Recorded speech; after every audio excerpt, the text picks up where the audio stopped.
Hey, welcome to the Living the Dream podcast. This is your host, Timmy Douglas, and the goal of this podcast is to create a community that inspires action, accountability, celebrates progress, and helps people make the right connections to take that next step towards their dreams and goals. If you're looking for any one-on-one coaching to pinpoint your purpose and start taking steps in that direction, make sure to contact me on my website, workwithtimmydouglas.com, or on social media. On that note, let's get into the show. All right, what's up, guys? Welcome back to another episode of the Living the Dream podcast. Today on the show, we have Dr. Susan Landers, who is a neonatologist. Dr. Susan, how you doing? I'm doing great, Tim. Thank you. Awesome. Glad to hear it. Happy to have you on the show, and we like to jump right in. So if you could start with telling us a little bit more about yourself and what you like to do for fun, that'd be great. Oh, wow. I am currently retired after 34 years of practicing neonatology. That means I was in an ICU for babies, taking care of premature and sick infants. And I did that full time and also raised 3 children. My husband is a physician too, a pediatric nephrologist, that's children's kidney diseases. And so we had a very busy life and enjoyed having a family and enjoyed practicing medicine. And we both retired within the last 5 years.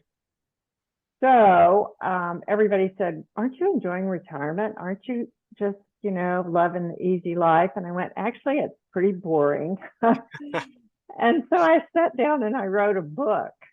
And I wrote a book about my professional life, the adventures, my mom life. I put it all together, told stories about the NICU and stories about all my mom challenges. Because with 3 kids, they really did throw me a lot of curveballs. And so I was busy writing my book for several years. And now what I'm trying to do is practice generativity. Do you know what that is? No, please explain. Generativity is when you're old and you feel like you have some wisdom or knowledge to impart to others. And I might be older than some of your typical guests. I'm 70. I said I've been retired for about 5 years. And I learned so many things along the way, being a professional working mother. You could insert the word professional working parent. When you work full time and you're raising a family, it is a paradox. It's really a paradox, and it's hard to do everything. It's hard to be a good parent. It's hard to be a good partner or spouse. It's especially hard to be a good mom or dad when you're pulled to your work or stressed by your work. And so what I want to do now is reach younger parents, younger working parents, and talk about the challenges and the ways to take care of themselves, and let them know that what they're doing is really difficult. Probably there's some parents listening to your podcast with younger children. I am here to tell them that what they are doing, working and parenting, is really hard. You can't read a book to do it correctly. And even if you do read a book, somebody else has a different opinion.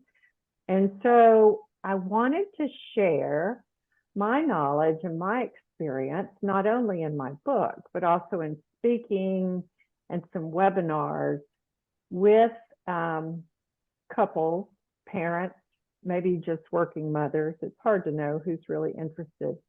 And reassure them that they will get through this, that it's difficult, and there are some tips and tricks to make it just a little bit easier. Gotcha. I love that. And so, is that kind of, since you are retired, is that your fun project now, or do you do other things for fun as well?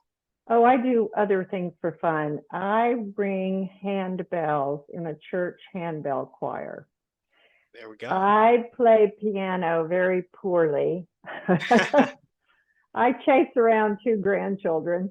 Just today, I was at my granddaughter's elementary school in South Austin, and they were having a fun run, and I was on the sidelines rooting for her. Having a couple of grandkids around has just been wonderful. And, I love watching my daughter be a working mom. She's busy. She's a pediatric ICU nurse. She's married to a chef who actually works as a product developer at Whole Foods. And they have a busy life. They're just like everybody else in their 30s and 40s. They're just trying to, do their work, raise their kids, pay their mortgage, have family dinners, whatever it is that we all try to do. They're trying to do it. And I'm just getting the biggest kick out of watching them discover how to put it all together, because we all have our own little, combination. My husband was such a good helper. Oh my God. He cooked and he shopped for groceries. I'm a terrible cook. But I did everything else. I did the dentist and the pediatrician and the orthodontist and the school and the teacher and the nanny and the soccer team and the uniforms. And so I did all of that other stuff that he didn't care about. And we had a pretty good division of labor in our marriage, raising our kids. I think that's one thing that younger parents are neglecting to do. They're neglecting to divide the labor equally. In the pandemic, people were home during the pandemic, Timothy, and I heard surveys showed that for every 1 hour the man did housework, household chores, or childcare, his wife or his partner did 5 hours. Now that's a pretty bad comparison. Wait, for every 1 hour, his wife did 5 hours? Yes. For every 1 hour he did, the woman did 5 hours. If that's really what's going on, that's a great big reason why women are so burned out right now, being working mothers. I don't know if that's true. That came out of a survey from Motherly Magazine or Motherly Online, but they had thousands of women that participated in that. So, I like to talk about how I made my husband do his fair share. And when I was at work at the hospital, he fed the kids, read to them, got baths, put them in bed. And so we did divide the labor, and that made it easy for me to do what I love doing, which was be a neonatologist. Gotcha. I love it. So how did you hold your husband accountable? Because I'm sure there were times when he didn't want to do it, or he would have rather chosen not to, had it not been for some interference on your part. So what was the healthy accountability that was in your relationship that you would kind of tell younger parents to listen to and maybe implement for themselves? That's a great question. We talked a lot, and we had date night, not every week. They say you're supposed to go out every week, but we did it at least every 2 or 3 weeks. And when we went out, it was, tell me what's going on with you. Okay, tell me what's going on with you. And I was like a lot of women, I think. I thought my husband could read my mind. I thought he knew when I was stressed, when I was tired, when I just hated that teacher and I didn't want to go to that parent-teacher conference. And would he please do it this month? But he couldn't read my mind. And so I discovered over the years, if I told him how I was feeling, if I asked him for help, he actually, he was the dad. He was committed to this family. He helped me. And so I think it was simply sharing our feelings and sharing our stressors. I had a much more stressful job than him. I did a lot more in-house hospital call. And maybe he felt sorry for me, and that's why I helped out so much. But he did. He helped out. And when he didn't, I asked him to. I would make lists. I would write down things. somebody's got to go get new shoes today. Somebody's got to do this, and we still need to get stuff for the lunches for next week. And I would give him a list. That's pretty pushy, but it worked for us. He put the list in his pocket, and usually he got the things that were on the list that I gave him. So the message is, make your wants and needs clear, loud and clear. Share them with your partner or your spouse. Tell them how you feel. Here's another thing I learned about men and women in the early years of our marriage. Those great books by, I think his name is John Gray, Mars and Venus, were so helpful for me because men are from Mars and women are from Venus, explained that women like to talk about their feelings. We all do. I mean, it's just what women do. We gab and we share and we talk about our feelings. Men, not so much. But when you do talk about your feelings and you do have a problem, men hear that and they want to fix it. They want to help you and take care of you and find a solution. And that's not what women want. Women want to be heard, to be understood. And that book, when I read that book, I went, oh, now I get it. So there were times when I would tell him what I was stressed about. He would say, well, what are you going to do? What's the plan? And I went, look, I'll just figure it out. I just want you to understand what's going on in my life. And I yelled at Ann yesterday, and I don't like yelling at my kids, and I don't like being distressed. I need you to help me. And so my sharing with him and telling him my feelings was a major opener to my being understood. Men cannot read the minds of their wives and partners. I like that a lot. I'm curious as to your opinion, and maybe this would be better coming from your husband since he's probably the one who had to work on it more. But your opinion on the difference between just sitting back and making somebody feel understood versus reaching for the solution. Because in my head, when I hear that, I'm like, well, the only reason I need to understand is to solve the problem. And so talk to us a little bit about understanding versus solving. Well, I guess it's true in medicine too. When there's a time for understanding what the problem is, and there's a time for solving the problem. Like I would tell a mother of a sick baby, this is what your baby has, and this is how the symptoms fit, and this is what we're going to do to take care of them. And it's going to take 3 or 4 days to get better, and he'll be in the hospital maybe 8 or 9 days. And she would understand. And so I was allaying her fears by telling her what to expect. But I went in and gave the therapy and put the kid on the ventilator and gave the medications and did everything that was necessary and solved the problem. And so I think in marriages, it's a lot like that. Someone has to solve the problem. Someone has to just explain so they can be understood. And when women ask for help from their husbands or partners, they're usually asking for understanding. If they want a solution or they want their partner to fix it, I think they'll say, can you help me fix this? Like when I would write things down and give him a list. So the way you start this whole process, again, is the interaction with your spouse or partner. There's no hard and fast rule that I remember or I'm aware of, or who does the understanding and who does the solution. Because it can go both ways. Yeah. And men have feelings too, and men like to be understood.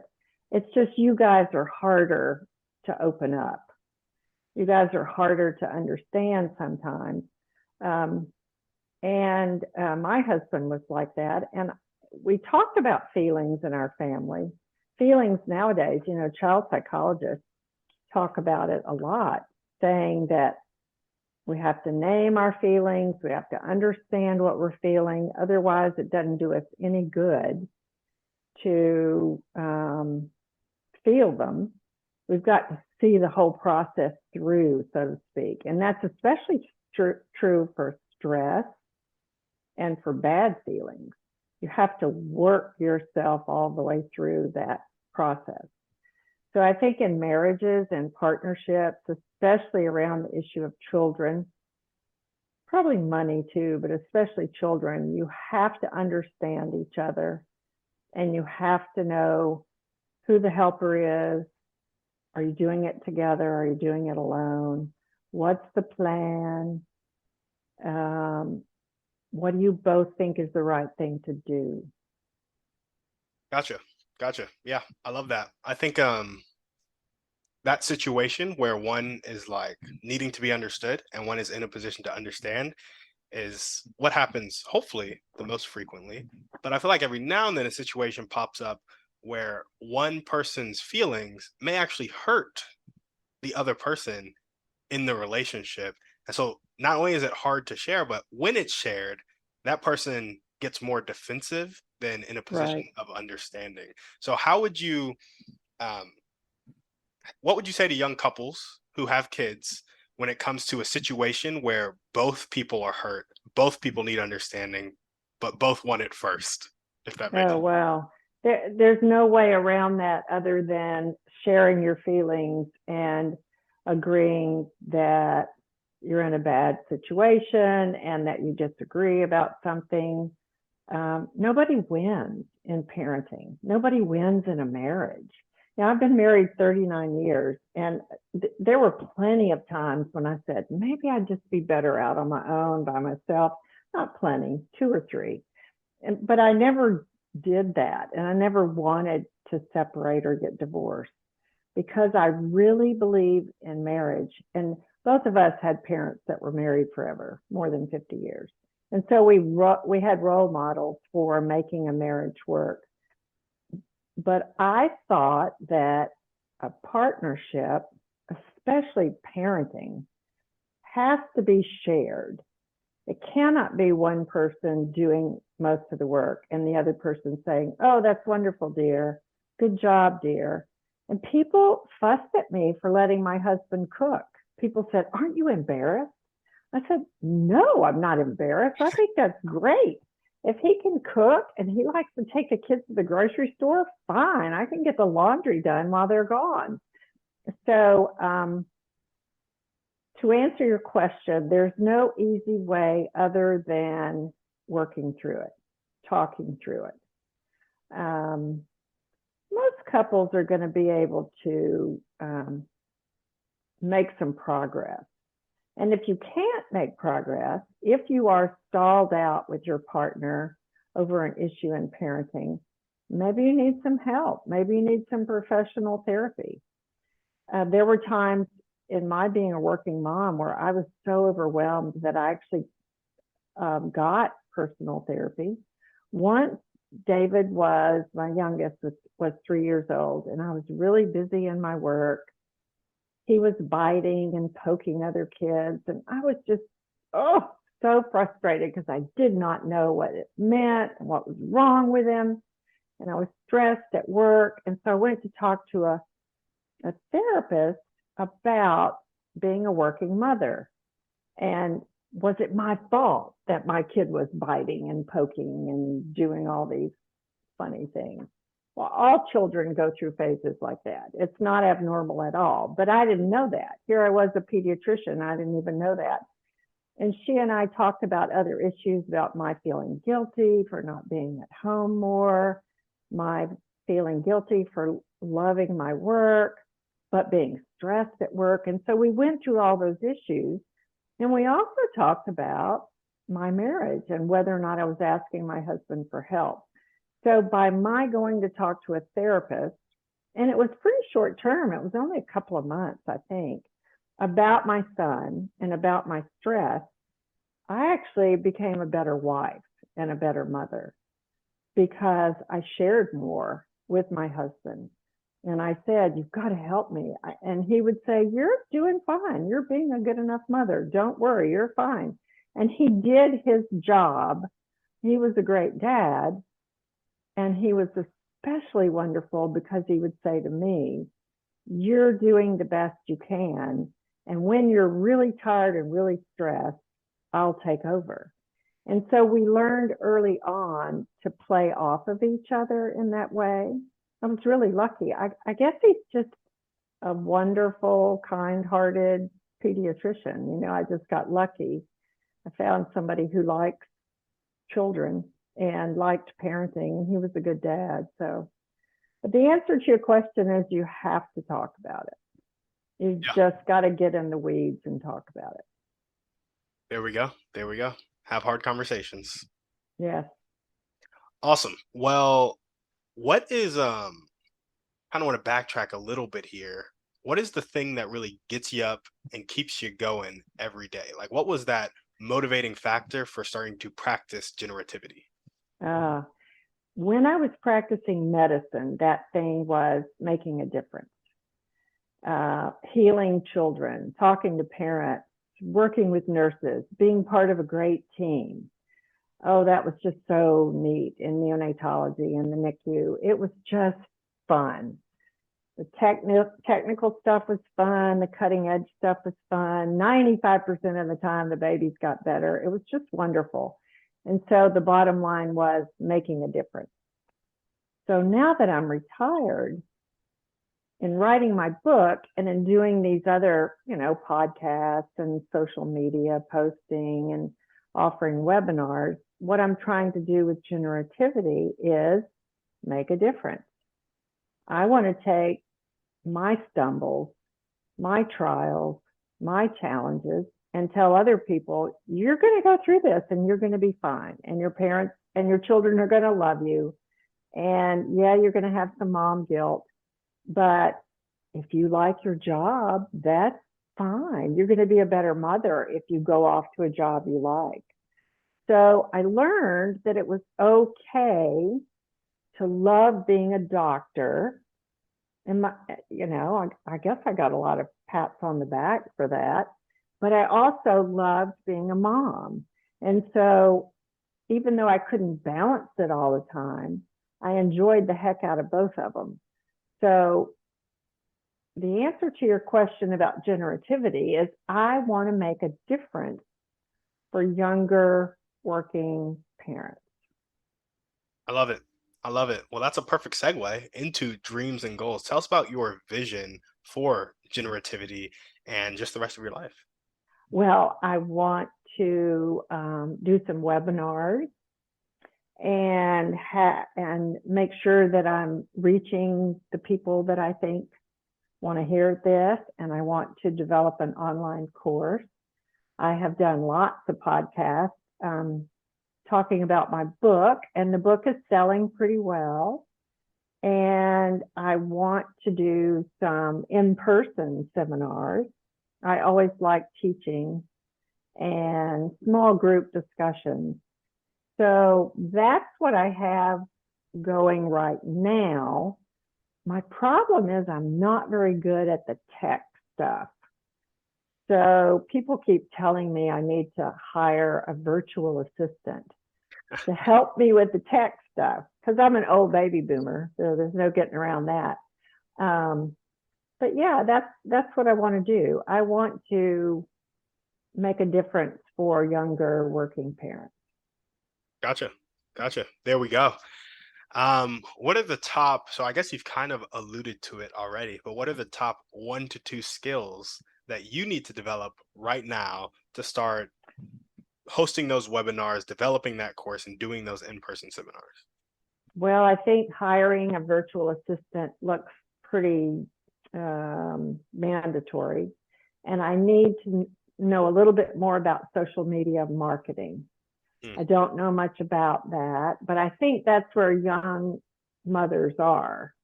Oh, yeah. And I know they're listening to podcasts, which is why I'm talking to you and other people. So I need a helper. and I need to learn some specific things about marketing, and I need to figure out what's the most effective way to reach the people that I think want to hear this message. I love it. I still have a lot to learn. You know, one of the best things that I learned, it's a life lesson, is that if you can admit anywhere along your life trajectory, if you can admit what you do not know and you can ask for help, you will never go wrong. It is so important to say, I don't know how to do that. Curiosity, wanting to learn something new, is a sign, I think, of intelligence. Because when a physician says to a parent, I really don't understand this, but we're going to figure it out, and I'm going to go home and do some reading, that's a sign of a really good doctor. When they know what they know and they know what they do not know. And so what I'm going to do is get some help and answer some of these questions so I can practice generativity better. There we go. There we go. I think that is a fantastic idea, actually. Getting help and mentorship is just key to any success. And that humility is really the key, because you won't even seek it out without the humility to do so. Just curious, have you ever thought about hosting your own podcast? No, not really. My friends, my book club buddies, I'm in a wonderful book club. They say, oh, you ought to have your own podcast. I said, I don't know. There are a million podcasts. It's so much work. But I have a lot of fun talking to other people who have podcasts. So I guess not. I'm not sure. I might do some YouTube videos, something like that. And I've done a lot of podcasts. I've been a guest on about 30 different podcasts.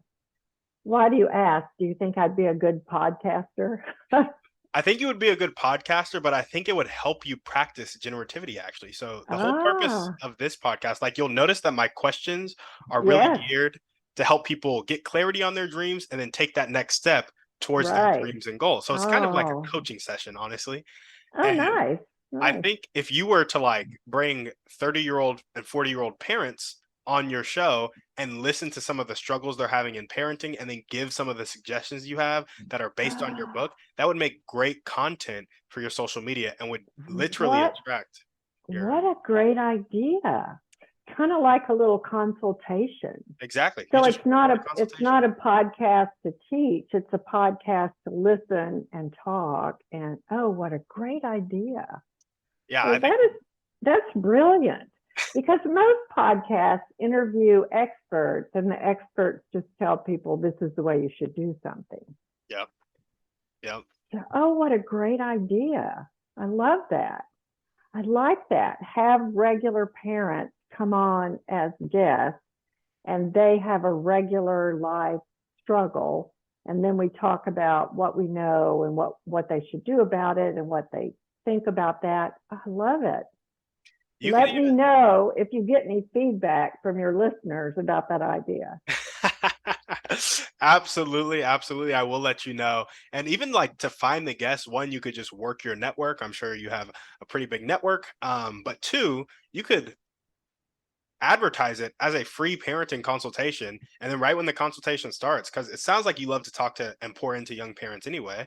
If they want to be recorded, great. If they don't, great. You just pour into them. But if they do, you have content for the podcast, and you could do like one of these a day for 45 minutes, and like you would have more than enough content. Like that would be so much content. You know what I mean? You could post one every week, one every 2 weeks, and it would be a real stress-free, fun way to get content out there, pour into people.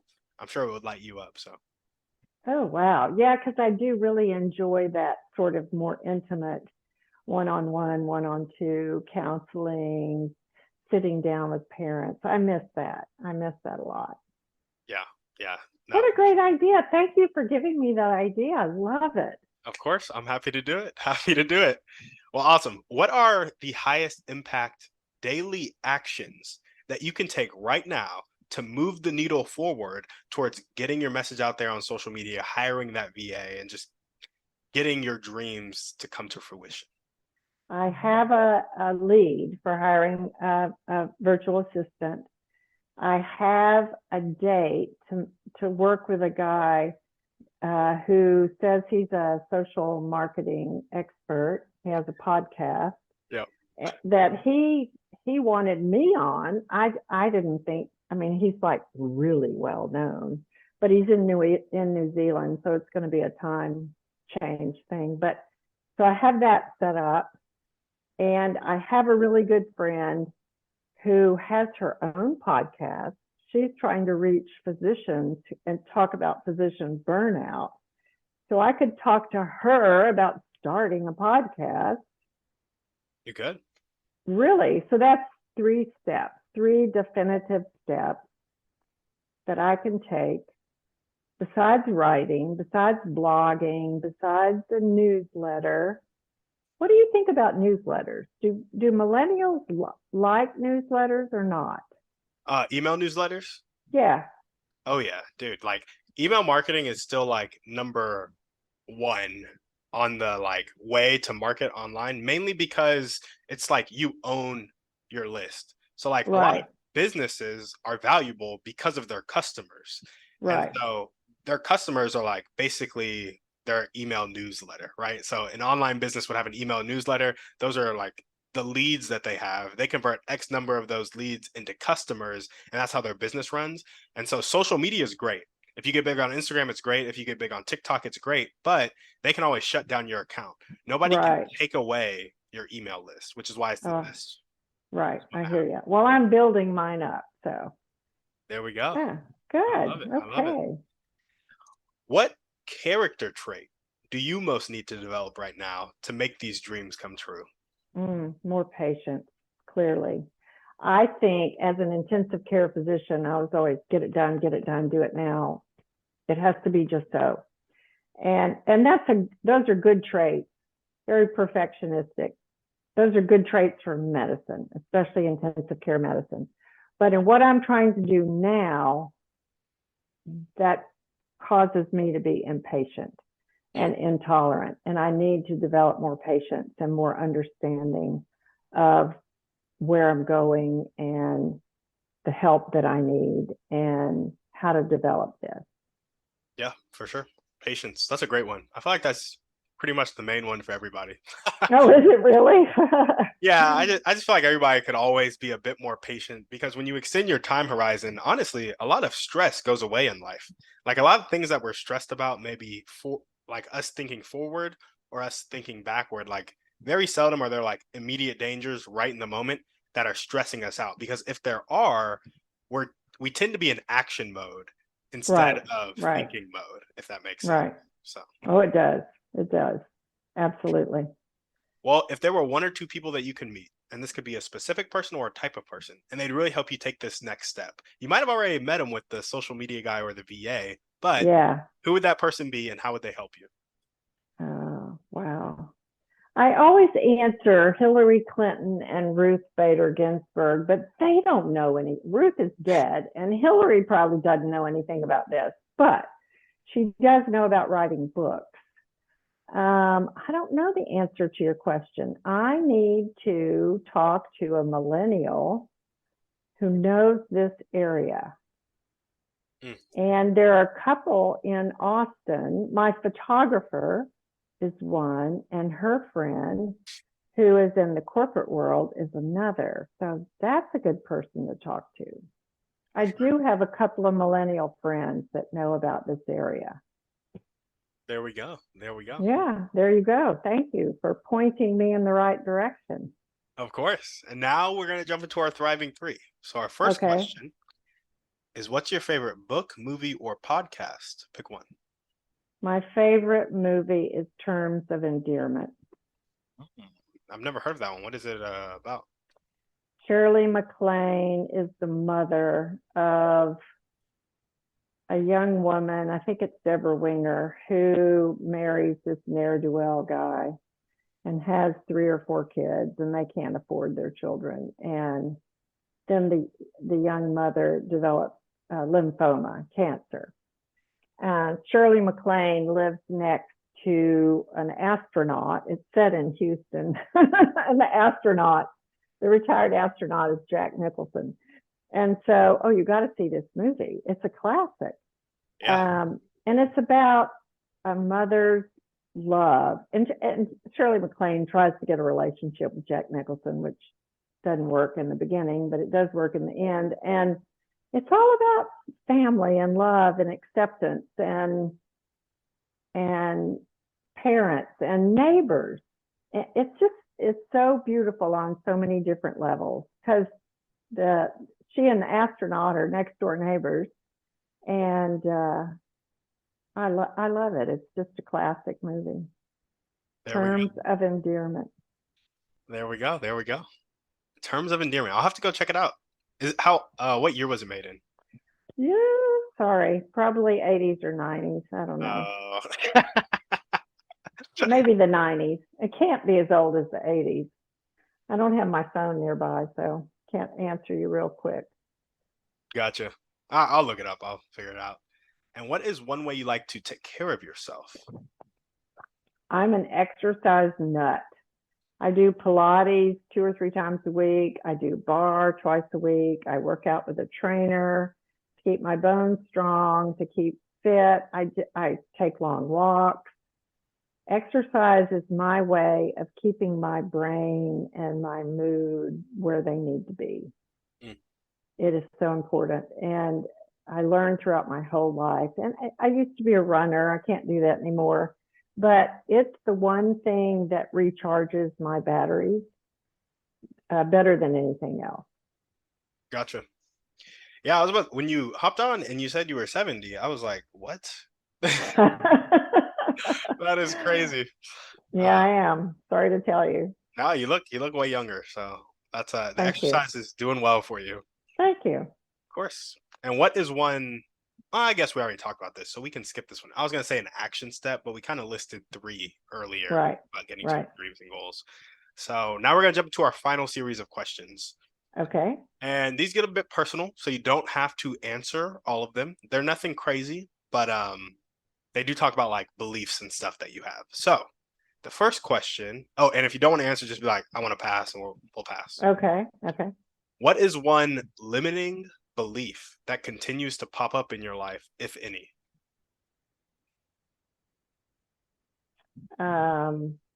Insecurity, lack of self-esteem.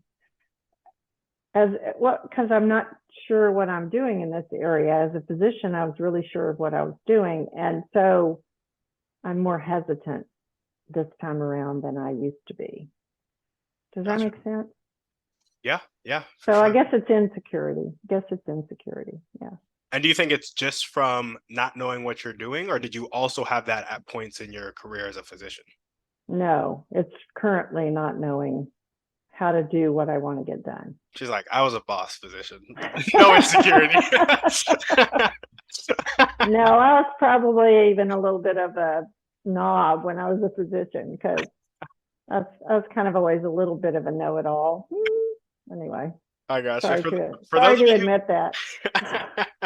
All good. For those of you who are listening and you're not watching this on YouTube, the certainty that was in her face when she said no was so intense. Like, I could feel the fact that there was no insecurity as a physician. So that's fantastic. Well, what actions do you take that reinforce that insecurity? So you feel insecure and then you take an action based on that insecurity in this area of your life.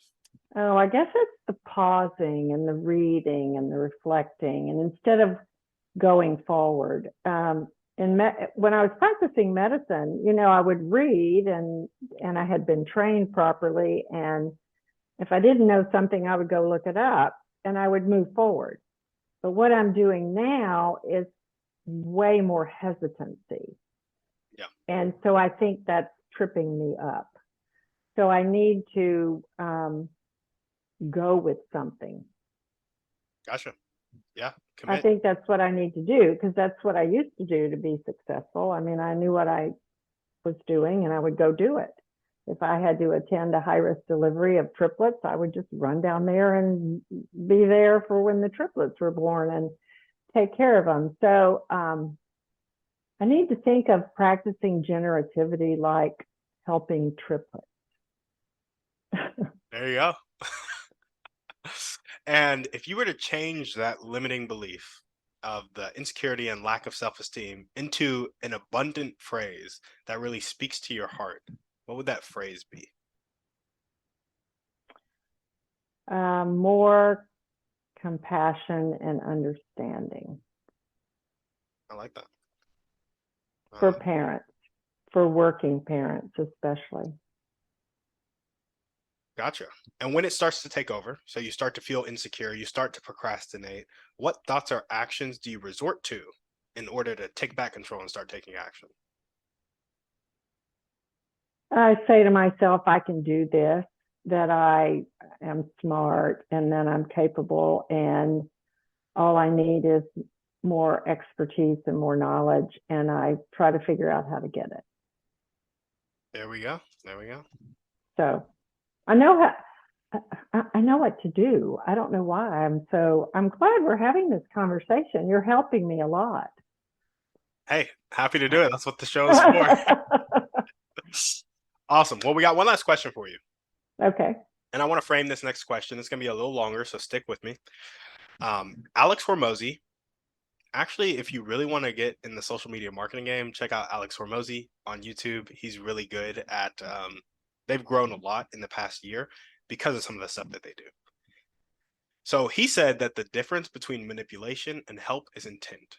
And I think his point here is that you're influencing people in both situations, but manipulation is about getting somebody to do something that you want them to do, while help is about seeking to understand what somebody else wants and then helping them get there. And the intent behind this question is to help people, not to manipulate them. Now, there's a common saying that you can lead a horse to water, but you can't make it drink. And I actually found out from Dr. Alan Leica, who was a guest on the show, that you can make a horse drink. You just have to salt its oats. Now, I want you to think of a person with a really fixed mindset, not willing to accept help, not willing to accept change. They also hate their life. They want it to be different. How can we, you and I, create an environment to salt their oats and help them change their life? Not make the decision for them, but create that environment. We encourage them when they start to think about things differently. When they taste the salted oats, we're there to say, those are really pretty good oats, aren't they? And what a great choice you've made. Because the horse not wanting to eat the oats is like people not wanting to get better, get stronger, be okay, dump their addictions, get rid of their problems.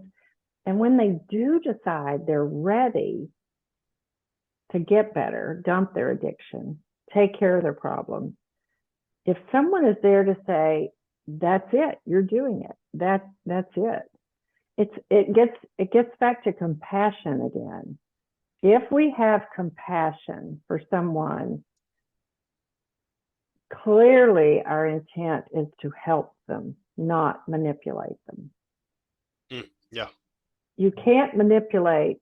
I couldn't manipulate people that I'm having compassion for. I just don't know how you would do that. But I'm not passive aggressive. I'm aggressive. So, but I think it's compassion. I think it's being present and saying to the other person, you're doing it. That's it. You're there. Keep going. And those are different ways of being compassionate and being supportive, but that's what it takes. Awesome. I appreciate that. I think that's a great answer. Well, Dr. Susan, that's all we have for you. Is there anything else that you want to chat about before we sign off?